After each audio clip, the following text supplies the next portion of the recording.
مولاي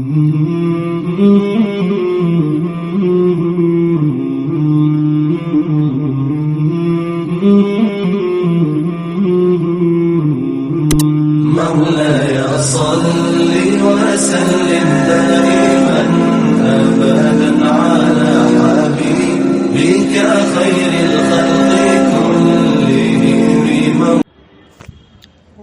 அஸ்ஸலாமு அலைக்கும் வரஹ்மத்துல்லாஹி வபரகாத்துஹு. இறைவா உன்னை தேடுகிறேன் தொடரில் 3வது தொடரை இன்னைக்கு பார்க்க இருக்கோம். பொதுவாக ஒவ்வொரு மனிதனுடைய வாழ்க்கை பாதையுமே ஒவ்வொரு விதமாக இருக்கும்.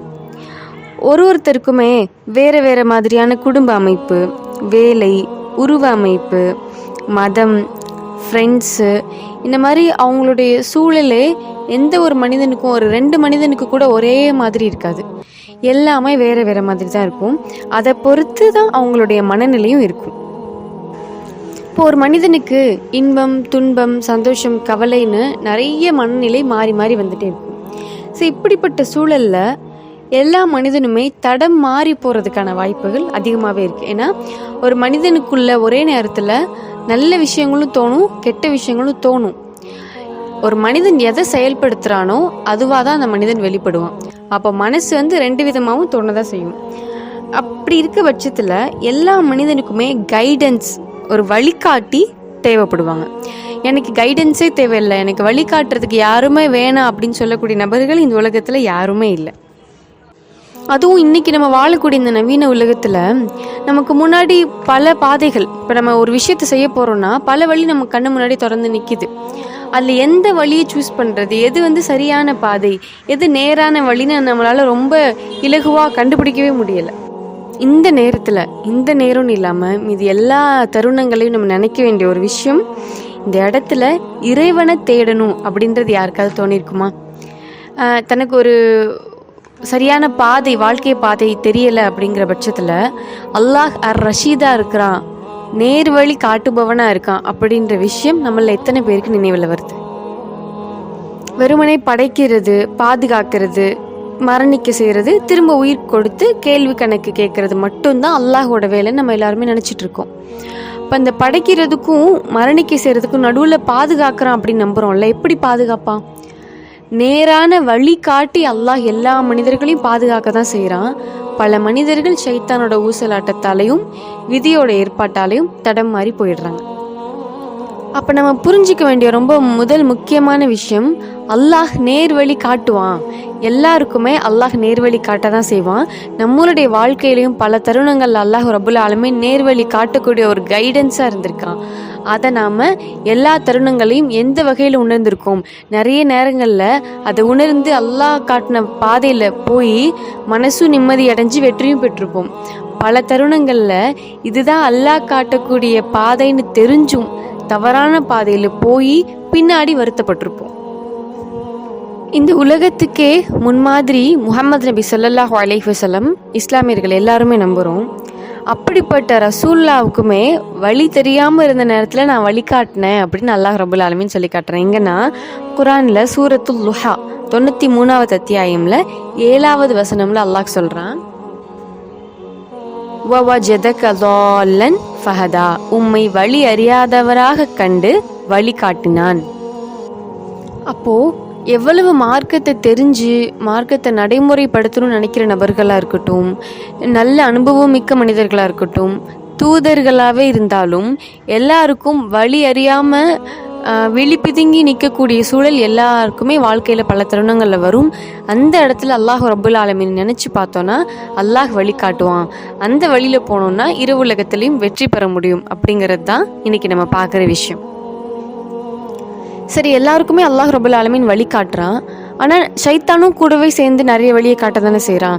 அப்போ நேரான வழியில் இலகுவாக எப்படி போகிறது? பல நேரங்களில் தவறான வழி நம்ம கண்ணுக்கு குளிர்ச்சியாக தெரியுது, தவறான வழி நமக்கு ரொம்ப சந்தோஷமாக இருக்குது, அதுதான் ஒரு சரியான வழியோ அப்படின்னு நம்மளை நினைக்கிற அளவுக்கு சூழல் மாறி போயிருக்கு. அப்போது யாருக்கு நேரான வழி ரொம்ப இலகுவாக தெரியும் அப்படின்னு அல்லாஹ் குரானில் சொல்லி காட்டுறான். குரானில் 92வது அத்தியாயம் சூரத்துல் லைல் 5வது, 6வது, 7வது வசனத்தில் அல்லாஹ் சொல்கிறான், யார் பிறருக்கு வழங்கி இறைவனை அஞ்சி நல்லவற்றை உண்மைப்படுத்துகிறாரோ அவருக்கான வழியை நாம் எளிதாக்குவோம்.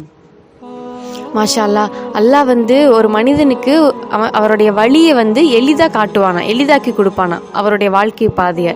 எப்படிப்பட்ட மனிதருக்குன்னா, அந்த மனிதருக்கு 3 விஷயங்கள் இருக்கணும், 3மே கண்டிப்பாக இருக்கணும். என்னென்னா, பிறருக்கு வழங்கி, அல்லாஹ் வழங்கின்னு தான் சொல்கிறா, எதன்னு சொல்லவே இல்லை. அப்போது தனக்கு அல்லாஹ் என்ன அருள்கொடையை கொடுத்துருக்கானோ அதை மற்றவங்களுக்கு வழங்கணும். பொருளாதாரம்னா பொருளாதாரத்தை நல்ல வழியில் செலவு செய்யணும், வழங்கணும். அல்லாஹ் அறிவை கொடுத்துருக்கான்னா அதையும் மற்றவங்களுக்கு எடுத்து சொல்லி தன்னுடைய சந்ததிகளை, தலைமுறைகளை நல்ல வழியில் உருவாக்கணும். அல்லாஹ் ஆரோக்கியத்தை கொடுத்துருக்கான்னா அதை கொண்டு சரியான பயனுள்ள விதமான வேலைகளை செஞ்சு அது மூலமாகவும் மற்றவங்களுக்கு உதவி செய்யணும். ஸோ அல்லாஹ் என்ன அருள்கொடைகளை ஒரு மனிதனுக்கு கொடுத்துருக்கானோ அதன் மூலமாக பிறருக்கு அதை அந்த மனிதன் வழங்கணும்.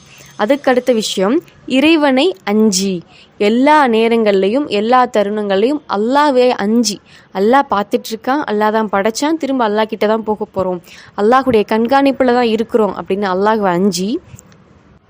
அதுக்கப்புறம் என்ன அல்லாஹ் சொல்கிறான்னா, நல்லவற்றை உண்மைப்படுத்துபார்.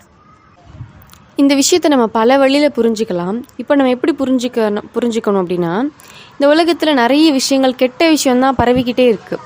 அடுத்தடுத்த தலைமுறைக்கு கொண்டு போய் சேர்க்கறது, அவங்களுக்கு போய் சேர்கிற விஷயம், பெரும்பாலான மனிதர்கள் நடைமுறைப்படுத்துகிற விஷயம் எல்லாமே பல விஷயங்கள் அதில் கெட்டதாக இருக்குது. நல்ல விஷயத்தை இன்றைக்கி ஒரு கூட்டம் மக்கள் ஒரு சிலர் சொல்லிகிட்டே இருக்காங்க. ஸோ அவங்களோட சேர்ந்து நல்ல விஷயங்களை உண்மைப்படுத்தணும். இதில் நம்ம ரொம்ப முக்கியமாக கவனிக்க வேண்டியது திருக்குர்ஆன். குர்ஆனை உண்மைப்படுத்தக்கூடிய வேலையை நம்ம செய்யணும். அப்படி யாரெல்லாம் இந்த 3 யார்கிட்ட இருக்கோ அந்த மனிதனுக்கான வழியை நம்ம எளிதாக்குவோம் அப்படின்னு அல்லாஹ் சொல்கிறான். அதை தொடர்ச்சியாகவே 8, 9, 10 இந்த வசனங்கள் அல்லாஹ் சொல்கிறான். யார் கஞ்சத்தனம் செய்து புறக்கணித்து நல்லவற்றை பொய்யாக்குகிறாரோ அவருக்கு சிரமமான பாதையையே நாம் காட்டுவோம் அப்படின்னு அல்லாஹ் ரபுல் ஆலமீன் இந்த இடத்துல சொல்கிறான். ஒருவேளை அல்லாஹ் கொடுக்குற அருள்கொடையில் நம்ம கஞ்சத்தனம் செஞ்சு மற்றவங்களுக்கு கொடுக்காம வாழ்ந்து, அதே நேரத்தில் அல்லாஹ்வை அஞ்சுறதை விட்டும் அல்லாஹ்வை நினைக்கிறத விட்டும் புறக்கணிக்கப்பட்ட ஒரு வாழ்க்கையை வாழ்ந்து, நல்ல விஷயம் தெரிஞ்சும் நல்ல விஷயங்களை பொய்ப்படுத்தி இந்த 3ம் செஞ்சு ஒரு மனிதன் வாழ்ந்தான்னா அவனுக்கு சிரமமான பாதையை அல்லாஹ் எளிதாக்கிடுவானா. தவறான பாதையில் இதுதான் நல்லதுன்னு சொல்லி அடுத்தடுத்து அந்த மனிதன் போய்கிட்டே இருப்பானா. இந்த உலகத்தில் கிடச்ச எவ்வளவு பெரிய தண்டனை இது ஒரு மனிதனுக்கு. நம்ம இந்த வழியில் தான் போகிறோன்னே தெரியாமல் ரொம்ப சந்தோஷமாக சிரமமான பாதையை நோக்கி ஒரு மனிதன் போய்கிட்டே இருப்பானா. அப்போ இந்த உலகத்தில் எல்லா மனிதர்களுக்குமே வழிகாட்டுதல் வேணும் அப்படிங்கிறத நம்ம முழுசாகவே புரிஞ்சுக்கிட்டோம். அந்த வழிகாட்டுதல் வேணும்னா, அதை எளிதாக நம்ம பெற்றுக்கணும்னா நம்ம எப்படிப்பட்ட குணமுடையவங்களாக வாழணும்னு அல்லாஹ் சொல்லி காட்டிட்டான். எப்படியெல்லாம் வாழணும்?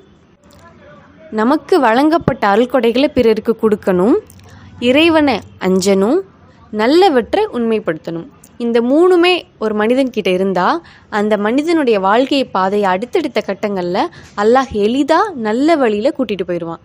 அப்படிப்பட்ட ரஷீத் நேர்வழி காட்டுபவனுடைய அடிமையாக இருந்து நேர்வழி பெற்ற மக்களாக சுவனத்துக்கு போகணும். இந்த வகையில் நேர்வழி காட்டுபவன்ற அடிப்படையில் இறைவனை தேடக்கூடிய மக்களாக நம்ம இருக்கணும் அப்படின்ற விஷயத்தோட இந்த தொடரை முடிச்சுக்கலாம். அஸ்ஸலாமு அலைக்கும் ரஹ்மத்துல்லாஹி வபரகாத்துஹு.